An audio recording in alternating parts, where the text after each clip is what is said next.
Hello guys guys कैसे हैं आप सभी। उम्मीद करता हूँ अच्छे होंगे। गाइस टीचिंग एजुकेशन में आप सभी का स्वागत है। गाइस आज हम बात करने जा रहे हैं रीट 2025 फरवरी में जो दोस्तों 27-28 फरवरी को होने वाला पेपर है। दोस्तों इसमें साइंस के प्रीवियस ईयर पेपर की बात करने जा रहे हैं दोस्तों, जो दोस्तों 23 जुलाई 2022 को सेकेंड शिफ्ट में हुआ था। जैसा कि आप सभी जानते होंगे दोस्तों कि 2022 में 3 पेपर हुए थे, जिसमें दोस्तों 24 जुलाई को 2 पेपर हुए थे और 23 जुलाई को 1 पेपर हुआ था। तो कुल मिला के 3 पेपर हुए हैं और अभी तक रीट के जो जितने पेपर हुए हैं दोस्तों, वो टोटल हुए कितने पेपर, 8 पेपर दोस्तों। तो दोस्तों मैंने अभी तक 2 पेपर करा दिए हैं। आज ये तीसरे पेपर साइंस की बात करने जा रहे हैं। जैसे 24 जुलाई 2022 को जो 2 पेपर हुए थे दोस्तों, इसमें मैंने हिंदी सीडीपी और साइंस के प्रीवियस ईयर पेपर जितने भी थे दोस्तों 30-30 क्वेश्चन मैंने करा दिए हैं। अब दोस्तों क्या कहते हैं, ये दोस्तों जो 23 जुलाई 2022 को आपका पेपर हुआ था सेकंड शिफ्ट में, ये उसका मतलब साइंस का पेपर है प्रीवियस ईयर का। और इसमें भी दोस्तों सीडीपी यानी बाल विकास और हिंदी के क्वेश्चन पे बात हो चुकी है। तो दोस्तों आइए हम सभी अपनी क्लास को स्टार्ट करते हैं। जैसा कि इसमें पहला क्वेश्चन है कि दोस्तों कौन से जीवाणु से मानव में प्लूरसी रोग होता है। कौन से जीवाणु से मानव में प्लूरसी रोग होता है। ऑप्शन है हमारा दोस्तों माइकोबैक्टीरियम ट्यूबरक्लोसिस। दूसरा ऑप्शन दोस्तों कोरिने बैक्टीरियम डिप्थेराई। तीसरा ऑप्शन दोस्तों माइकोबैक्टीरियम लेपरी। और चौथा ऑप्शन दोस्तों निसेरिया गुनराई। तो दोस्तों इसमें हमारा पूछ रहा है कि प्लूरसी रोग इसमें से किससे होता है, किस जीवाणु से होता है। तो दोस्तों हम इस पे सभी ऑप्शन पे बात कर लेते हैं कि किससे क्या होता है दोस्तों। जैसे कि आप सभी जानते होंगे कि हमारा ऑप्शन क्लियर करते हुए चलते हैं जो मतलब इंपॉर्टेंट होते हैं। अब जैसे यहाँ पर तो दोस्तों कोई भी आ सकता है, तो इसमें सभी को जानना जरूरी है। जैसे यहाँ पर चौथा ऑप्शन दोस्तों निसराई गुनराई। तो दोस्तों इससे कौन सा रोग होते हैं दोस्तों, इससे सुजाक रोग होता है। ये पीछे आ भी चुका है आपके उसमें क्वेश्चन दोस्तों। कौन सा रोग, सुजाक रोग। या दोस्तों एक और पूछा जाता है इसमें यौन जनित रोग। एक दूसरा रोग भी होता है यौन जनित रोग। अब दोस्तों दूसरा क्या है माइकोबैक्टीरियम लेप्री। अब इससे क्या होता है दोस्तों, माइकोबैक्टीरियम लेप्री से इससे होता है दोस्तों कुष्ठ रोग। कौन सा रोग, कुष्ठ रोग होता है। इससे कुष्ठ रोग होता है दोस्तों। अब दोस्तों यहाँ पर कोरिने बैक्टीरियम डिप्थेराई है, तो इससे जो रोग होता है दोस्तों डिप्थेरिया होता है। डिप्थेरिया मीन्स डिप्थेरिया होता है दोस्तों। आप समझ जाइएगा डिप्थेरिया यही इसी संबंधित होता है, तो इससे आप जान जाइए कोरोने बैक्टीरियम डिप्थेरिया से कौन सा रोग होता है, तो डिप्थेरिया। अब ये जो हमारा ऑप्शन बचा माइकोबैक्टीरियम ट्यूबरक्लोसिस, तो इससे दोस्तों होता है प्लूरिसी रोग। और दोस्तों इससे 2 रोग और जाने जाते हैं, जैसे इससे टीबी रोग भी होता है दोस्तों। कौन सा, टीबी होता है दोस्तों इससे। और इससे कौन सा एक रोग होता है दोस्तों, तपेदिक। तपेदिक दोस्तों माइकोबैक्टीरियम ट्यूबरक्लोसिस से कौन कौन से रोग, एक तो प्लूरिसी रोग हो गया और दूसरा क्या हुआ दोस्तों टीबी भी होता है और तपेदिक रोग भी होता है। उम्मीद करता हूँ दोस्तों आप सभी समझ पाए होंगे। नेक्स्ट स्लाइड चलते हैं दोस्तों हम सभी। तो दोस्तों इसमें 122 नंबर क्वेश्चन है कि दोस्तों कोशिका चक्र की कौन सी प्रावस्था में हिस्टोन प्रोटीन का संश्लेषण होता है। कोशिका चक्र की कौन सी प्रावस्था में हिस्टोन प्रोटीन का संश्लेषण होता है। तो दोस्तों हमारा ऑप्शन है पहला जीवन प्रावस्था, मतलब जीवन, इसको जीवन मत समझिए, मतलब दोस्तों G1 है मतलब। फिर दूसरा ऑप्शन दोस्तों एस प्रावस्था। फिर दूसरा ऑप्शन दोस्तों G2 प्रावस्था। और चौथा हमारा लास्ट ऑप्शन है एम प्रावस्था। तो दोस्तों इसमें पूछ रहा है कोशिका चक्र की कौन सी प्रावस्था में हिस्टोन प्रोटीन का संश्लेषण होता है। तो इसमें दोस्तों जैसे हमारा तो आंसर हो जाएगा कि एस प्रावस्था में हिस्टोन प्रोटीन का संश्लेषण होता है। अब लेकिन इसमें कुछ और ऑप्शन भी देख लेते हैं कि भाई जैसे इसमें जी है और क्या कहते हैं ये अन्य ऑप्शन क्या है दोस्तों।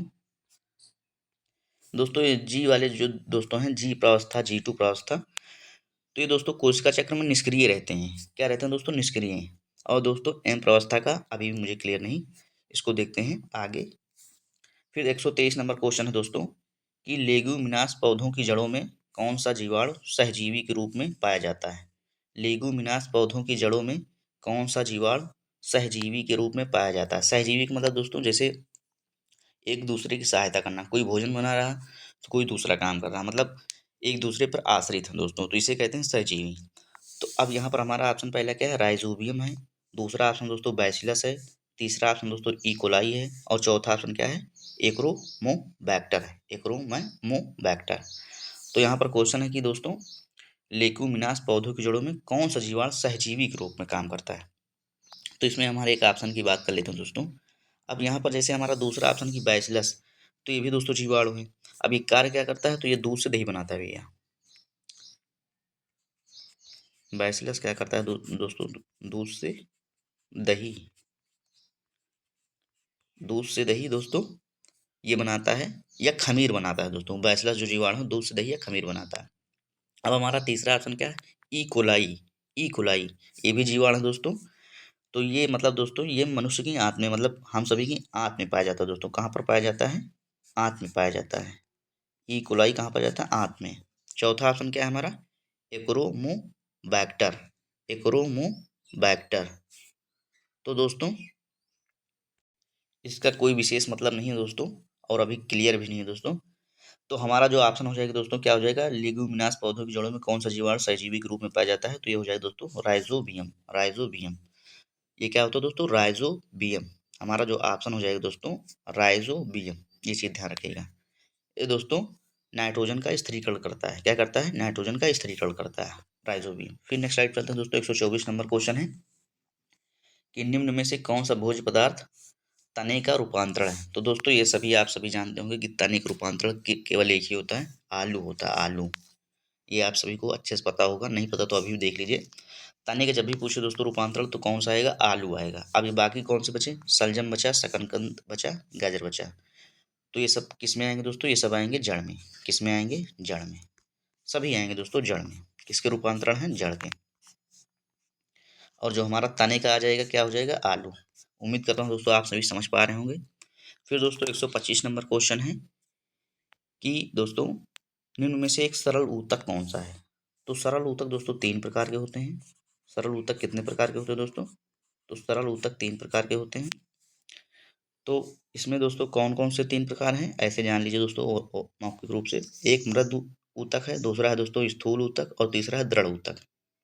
अब यहाँ पर ऑप्शन क्या है दोस्तों, जाइलम है, फ्लोएम है, स्क्लेरेन काइमा है दोस्तों, और चौथा इनमें से कोई नहीं। तो दोस्तों जाइलम का जो काम होता है आप सभी जानते होंगे, पौधों में दोस्तों जल ले जाने का काम करता है जाइलम का। फ्लोएम का काम क्या होता है दोस्तों, फल बनाने का। और दोस्तों ये जो सरल ऊतक इसमें पूछा जा रहा है, इसमें हमारा जो ऑप्शन हो जाएगा स्क्लेरेन काइमा हो जाएगा दोस्तों, स्क्लेरेन काइमा। सरल ऊतक कौन सा दोस्तों, स्क्लेरेन काइमा, ये है सरल ऊतक। दोस्तों उम्मीद करता हूँ आप सभी समझ पा रहे होंगे। नेक्स्ट स्लाइड चलते हैं दोस्तों, अगला क्वेश्चन देखते हैं। 126 नंबर क्वेश्चन है कि मानव त्वचा की तैलीय ग्रंथियां कौन से प्रकार की होती हैं। मानव त्वचा की जो तैलीय ग्रंथियां होती हैं तो ये कौन से प्रकार की होती हैं। पहला ऑप्शन दोस्तों एपोक्राइन, दूसरा ऑप्शन दोस्तों मीरोक्राइन, तीसरा ऑप्शन दोस्तों होलोक्राइन, और चौथा ऑप्शन है क्या, एक्राइन। तो दोस्तों इससे संबंधित एक क्वेश्चन पिछले मतलब जो क्या कहते हैं 24 जुलाई 2022 को हुआ था 2 सेट, उसमें भी दोस्तों इससे संबंधित क्वेश्चन आया हुआ है इसी संबंधित, लेकिन एग्जैक्ट क्वेश्चन नहीं है उसमें, डिफरेंस दूसरी चीज़ पूछी गई है, लेकिन इससे संबंधित ही है दोस्तों। तो इसमें क्या हो जाएगा दोस्तों, जो हमारा यहाँ पर ऑप्शन हो जाएगा दोस्तों मानव त्वचा की तैलीय ग्रंथियाँ कौन सी प्रकार की होती है दोस्तों, तो ये क्या हो जाएगा दोस्तों, ये होती है होलोक्राइन। अब ये होलोक्राइन क्या होता है दोस्तों, इसको जान लेते हैं दोस्तों। ये ग्रंथियाँ करती क्या है दोस्तों, जैसे हम सभी की बॉडी में पसीना निकलता है तो उसके माध्यम से जैसे दोस्तों क्या होता है, ये तेल पदार्थों को मतलब तेलीय जो पदार्थ होते हैं उनको भी बाहर निकाल देते हैं। होलोक्राइन क्या करते हैं तो दोस्तों जैसे पसीना निकलता है तो उसी के जरिए दोस्तों या उसी में दोस्तों उसी के माध्यम से तेल भी निकल जाता है, जो मतलब दोस्तों अपशिष्ट या खराब चीज़ होती है वो निकल जाता है दोस्तों। तो इसमें जो हमारा ऑप्शन हो जाएगा दोस्तों कि तैलीय ग्रंथियाँ कौन से प्रकार की होती है दोस्तों, होलोक्राइन, होलोक्राइन दोस्तों। फिर नेक्स्ट स्लाइड चलते हैं दोस्तों। और दोस्तों ये किस में पाई जाती हैं दोस्तों, तो ये हम सभी यानी स्तनधारी में पाई जाती हैं दोस्तों। होलोक्राइन स्तनधारी में पाई जाती हैं दोस्तों। ऐसे भी क्वेश्चन बन सकता है कि होलोक्राइन ग्रंथियाँ किस में पाई जाती हैं, तो ये सभी स्तनधारी में पाई जाती हैं दोस्तों, ये चीज़ ध्यान रखें। फिर 127 नंबर क्वेश्चन है कि विटामिन ए की कमी से होने वाला रोग कौन सा है। जैसा कि आप सभी देख पा रहे होंगे दोस्तों कि हर एक सेट में विटामिन से क्वेश्चन जरूर लिया गया है और ये ग्रंथियां से भी एक क्वेश्चन जरूर मिल रहा है दोस्तों। तो ये 100% श्योर है कि विटामिन से क्वेश्चन और ग्रंथि से क्वेश्चन जरूर आएगा और ये टॉपिक में मतलब जो सिलेबस में उसे में मेंशन भी है दोस्तों। तो दोस्तों इसमें तो आप सभी को पता भी होगा कि विटामिन ए जैसे रतौंधी है पहला ऑप्शन, दूसरा है बेरी बेरी, तीसरा है दोस्तों स्कर्वी और चौथा है रिकेट्स। तो यहाँ पर तो जो हमारा ऑप्शन है दोस्तों वो हो जाएगा कि क्या, रतौंधी। विटामिन ए की कमी से कौन सा रोग होता है, रतौंधी। अब बेरी बेरी किसी कमी से होता है दोस्तों, तो विटामिन बी की कमी से। रिकेट्स किसकी कमी से होता है दोस्तों, तो विटामिन डी की कमी से। और स्कर्वी किसी कमी से होता है दोस्तों, तो विटामिन सी की कमी से। उम्मीद करता हूँ दोस्तों आप सभी समझ पा रहे होंगे। दोस्तों इसके रासायनिक नाम भी कभी कभी पूछ लेता है, तो इसको आप सभी देख लीजिएगा रासायनिक नाम क्या है। जैसे इसमें दोस्तों ज़्यादातर जैसे विटामिन सी का आता है, तो विटामिन सी का क्या रासायनिक नाम है, ascorbic acid. Ascorbic acid vitamin C का दोस्तों। फिर 128 नंबर क्वेश्चन दोस्तों कि भारत में परिवार नियोजन परिवार कल्याण कार्यक्रम की शुरुआत कब हुई थी। परिवार नियोजन परिवार कल्याण कार्यक्रम की शुरुआत कब हुई थी। तो पहला ऑप्शन दोस्तों 1947, दूसरा ऑप्शन 1951, तीसरा ऑप्शन 1958, चौथा ऑप्शन 1960। इसको तो रट लीजिए दोस्तों कि भैया कब हुआ था दोस्तों, तो ये हुआ था दोस्तों 1951 में हुआ था। कार्यक्रम की शुरुआत कब हुई थी, 1951 में। लेकिन वास्तविक में दोस्तों जब इसका हुआ था कार्यान्वयन मतलब कार्यक्रम की शुरुआत वास्तविक रूप में जो हुई थी दोस्तों 1952। लेकिन आप लोग दोस्तों 1951 ही लगाइएगा, क्योंकि जो बोर्ड ने माना है तो वही हम भी मान के चलेंगे दोस्तों। 1951 ही दोस्तों इसमें आंसर हो जाएगा। फिर दोस्तों हमारा 129 नंबर क्वेश्चन है कि निम्नलिखित में से कौन सा हार्मोन दोस्तों प्रसवता में सहायक है। कौन सा हार्मोन दोस्तों प्रसवता में सहायक है। तो हमारा पहला ऑप्शन दोस्तों इंसुलिन है, दूसरा ऑप्शन एड्रेनलिन है, तीसरा ऑप्शन दोस्तों मेलेटोनिन है और चौथा ऑप्शन क्या है, प्रोजेस्टेरॉन। प्रोजेस्टेरॉन है दोस्तों चौथा ऑप्शन। एक दोस्तों एक और हार्मोन होता है इसमें, क्या उसे बोलते हैं दोस्तों, एस्ट्रोजन दोस्तों। एस्ट्रोजन मैं लिख देता हूँ दोस्तों, क्योंकि इनका दोनों का रिलेशन जो एक ही चीज़ से है दोस्तों, इसलिए जानना जरूरी है।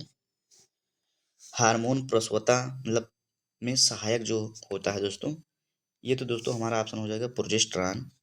अब ये होता क्या है दोस्तों, तो ये दोस्तों फीमेल सेक्स हार्मोन है दोस्तों। ये क्या है दोस्तों, प्रोजेस्टेरॉन और एस्ट्रोजन क्या है दोस्तों, और रिलैक्सिन भी है दोस्तों। ये क्या है, फीमेल सेक्स हार्मोन है। और दोस्तों इनके समूह को जो कहा जाता है दोस्तों, तीनों के समूह को क्या कहा जाता है, स्ट्रेडियाल कहा जाता है, स्ट्रेडियाल। अब दोस्तों जो इसमें जैसे बाकी तीन ऑप्शन है कि भाई इस क्या कहते हैं, इंसुलिन क्या है, एड्रेनलिन क्या है, तो दोस्तों इसको भी जान लेते हैं। तो जो इंसुलिन है दोस्तों, ये इंसुलिन हार्मोन है दोस्तों। ये दोस्तों इसका स्राव कहाँ से होता है, तो पैनक्रियाज ग्रंथि से होता है। पैनक्रियाज ग्रंथि से होता है इंसुलिन का जो इंसुलिन हार्मोन है दोस्तों, इसका स्राव किस ग्रंथि से होता है, तो पैनक्रियाज ग्रंथि से होता है। अब ये एड्रेनल जो हार्मोन है दोस्तों, इसका क्या है, तो ये दोस्तों तंत्रिका तंत्र से होता है इसका स्राव। किससे, तंत्रिका तंत्र से। और दोस्तों जो मेलेटोनिन है, इसका स्राव किससे होता है, त्वचा से होता है, त्वचा से। उम्मीद करता हूँ आप सभी समझ पा रहे होंगे दोस्तों। इसमें दोस्तों लिखते नहीं बनता है, फिर इस वजह से मैंने लिख कर आ रहा हूँ। 130 नंबर क्वेश्चन है दोस्तों कि घर्षण बलों का सही घटता क्रम लिखिए। मतलब घर्षण बलों का सही घटता, घटता क्या मतलब हुआ दोस्तों, एक हिसाब से ये भी बोल सकते हैं आप अवरोही। अवरोही, अवरोही का क्या मतलब होता है, बड़े से छोटा। 4 3 2 1, मतलब दोस्तों एग्जाम्पल बता रहा हूँ, कभी कभी नहीं समझ में आता कि घटता क्रम क्या है। तो दोस्तों ये मैं बताना चाह रहा हूँ कि ये पहले बड़ा मतलब जो ज़्यादा है, जिसमें ज़्यादा शक्तिशाली है वो पहले पूछ रहा, फिर कम उससे। अवरोही आरोही होता तो 1 2 3 4। तो इसमें हमारा पहला ऑप्शन दोस्तों लोटनिक है, स्थैतिक है, सर्पी है। फिर दूसरा ऑप्शन दोस्तों लोटनिक है, सर्पी है, स्थैतिक है। तीसरा ऑप्शन दोस्तों स्थैतिक है, लोटनिक है, सर्पी है। चौथा ऑप्शन दोस्तों स्थैतिक है, सर्पी है और क्या है, लोटनिक। तो दोस्तों इसमें घर्षण बलों को जैसे लोटनिक आ रहा, लोटनिक आ रहा, ये तो हमारा कट जाएगा। ये तो कभी नहीं होगा। अब हमारे पास दो ऑप्शन बचे, स्थैतिक लोटनिक सर्पी, स्थैतिक सर्पी लोटनी। तो दोस्तों जो इसमें हमारा ऑप्शन हो जाएगा सही, ये तो हो जाएगा क्या, स्थैतिक घर्षण बल, फिर क्या हो जाएगा सर्पी, फिर लोटनी। लोटनी का मतलब सबसे कम लास्ट में आएगा दोस्तों। सबसे जो मजबूत यानी घर्षण बल या ऐसे समझ सकते हैं माना जाता है वो स्थैतिक, फिर उसके बाद सर्पी है, फिर उसके बाद लोटनिक है। घटता क्रम है दोस्तों, घटता क्रम का मतलब सबसे ज़्यादा, फिर उससे कम, फिर उससे कम।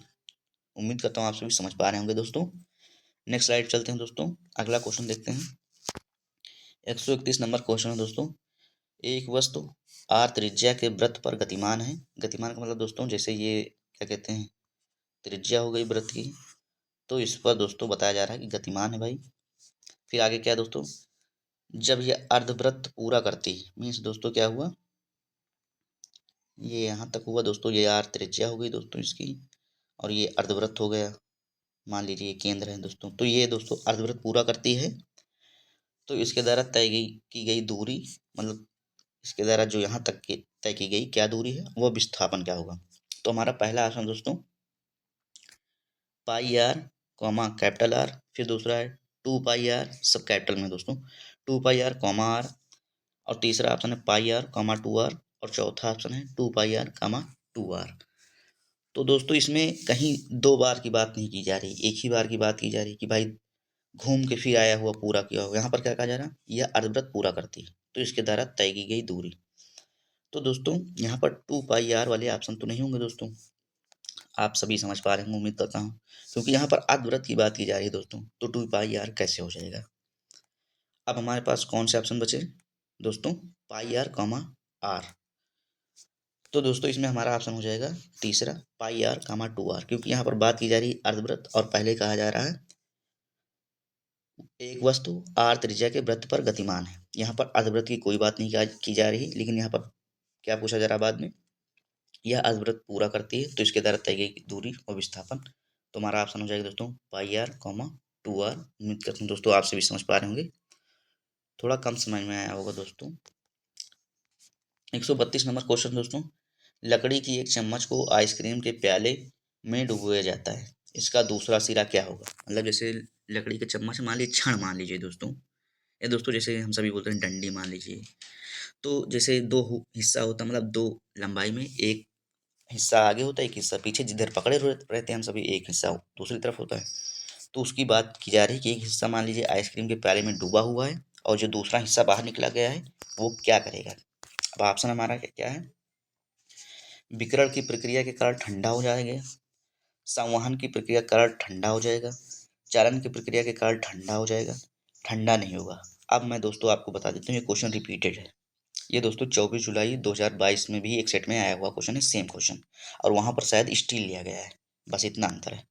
तो चौथा ऑप्शन तुम्हारा कट जाएगा, मतलब माफ कीजिएगा दोस्तों, चौथा ऑप्शन नहीं कटेगा।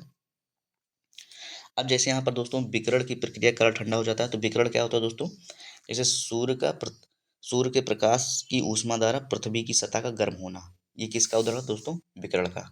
मतलब इसमें दोस्तों माध्यम की आवश्यकता नहीं होती, विकिरण में दोस्तों माध्यम की आवश्यकता नहीं होती, माध्यम की आवश्यकता नहीं होती दोस्तों, विकिरण में माध्यम की आवश्यकता नहीं होती।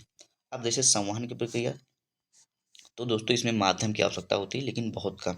ये और ये होता किसमें है दोस्तों, तो ये होता है द्रव और गैस में। किसमें होता है दोस्तों, द्रव और गैस में। और जो चालन की प्रक्रिया होती है दोस्तों, तो ये किसमें होता है, ठोसों में, और इसमें माध्यम की आवश्यकता होती है। और जैसे आप सभी जानते होंगे कि दोस्तों ठोस में जो कण होते हैं बहुत पास पास होते हैं, तो ये चालन की प्रक्रिया हो जाएगा। संवहन की प्रक्रिया ध्रुव गैस में होती है, कण थोड़ा दूर दूर। विकिरण की प्रक्रिया में कोई माध्यम की आवश्यकता नहीं होती। तो ये सूर्य का प्रकाश द्वारा पृथ्वी की सतह को गर्म करना, ये विकिरण का उदाहरण है। अब यहाँ पर लकड़ी की चम्मच है, तो लकड़ी जानते हैं आप सभी कुचालक होती है दोस्तों, तो इसमें ये तीनों प्रक्रिया नहीं होंगी दोस्तों, तीनों प्रक्रिया नहीं होंगी। तो हमारा ऑप्शन हो जाएगा ठंडा नहीं होगा, क्योंकि लकड़ी है कुचालक दोस्तों। अब यहाँ पर ऐसा मत सोचिएगा कि चालन की प्रक्रिया कर ठंडा हो जाए क्योंकि लकड़ी ठोस है। इसमें कंडीशन ये भी अप्लाई होती है कि वो सुचालक है कुचालक। अब यहाँ पर स्टील की चम्मच होती, लोहा होता तब होता दोस्तों। अब चालन की प्रक्रिया ठोस में होती, लकड़ी भी ठोस है लेकिन कुचालक तो है दोस्तों, तो इसलिए ये नहीं होगा, ठंडा नहीं होगा। उम्मीद करता हूँ आप सभी समझ पा रहे होंगे दोस्तों। फिर नेक्स्ट स्लाइड चलते हैं दोस्तों। 133 नंबर क्वेश्चन है। इसमें तो दोस्तों नियम ही पूछ लिया गया है कि दिए गए चित्र में x का मान क्या होगा। पहला दोस्तों आपतित किरण, परावर्तित किरण। अब यहाँ पर 30 डिग्री दिया गया है, यहाँ पर x का मान पूछा गया है। समतल दर्पण बताया गया है दोस्तों, ये अभिलंब है। ऑप्शन दोस्तों 15 डिग्री, 30 डिग्री, 90 डिग्री, 60 डिग्री। आप सभी जानते होंगे दोस्तों, कक्षा 9, 10, 11, 12 या कक्षा 8 में भी पढ़े होंगे। कहीं न कहीं 2-3 जगह दोस्तों जरूर रिपीट हुआ है। क्या दोस्तों, मैं लिख देता हूँ।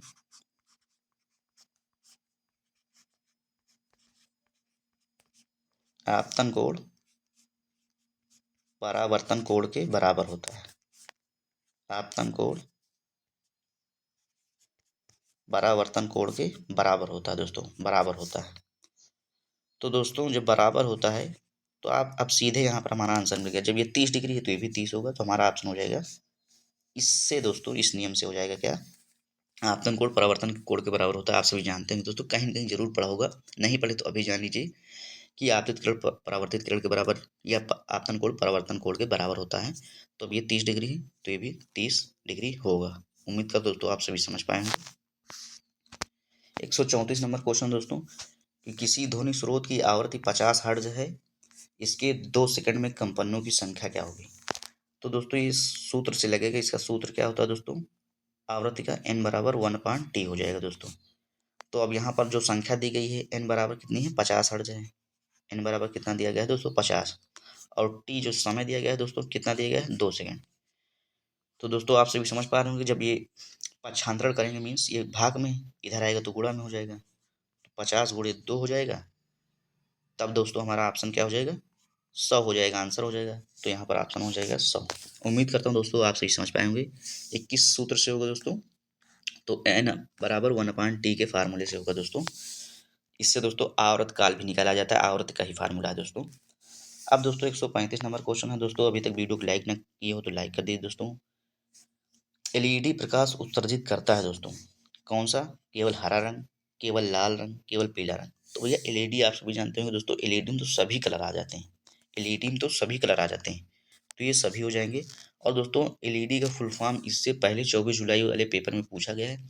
तो क्या होगा दोस्तों, तो इसका क्या होता है दोस्तों, फुल फॉर्म आप सभी चाहें तो कमेंट में दे सकते हैं, लेकिन फिर भी मैं बता दे रहा हूँ दोस्तों। लाइट इमिटिंग डायोड होता है दोस्तों, light emitting diode, light emitting diode. तो दोस्तों उम्मीद करता हूँ दोस्तों आप सभी क्वेश्चन समझ में आए होंगे दोस्तों। वीडियो पसंद आई होगी दोस्तों। दोस्तों ज़्यादा से ज़्यादा शेयर कर दीजिएगा, अपने फ्रेंड्स जो ग्रुप्स हों दोस्तों उनमें शेयर कर दीजिएगा। और आप सभी चैनल को सब्सक्राइब कर दीजिएगा। और दोस्तों वीडियो को लाइक कर दीजिएगा। थैंक यू दोस्तों, हम सभी नेक्स्ट क्लास मिलते हैं। थैंक यू, आप सभी अपना ख्याल रखिएगा।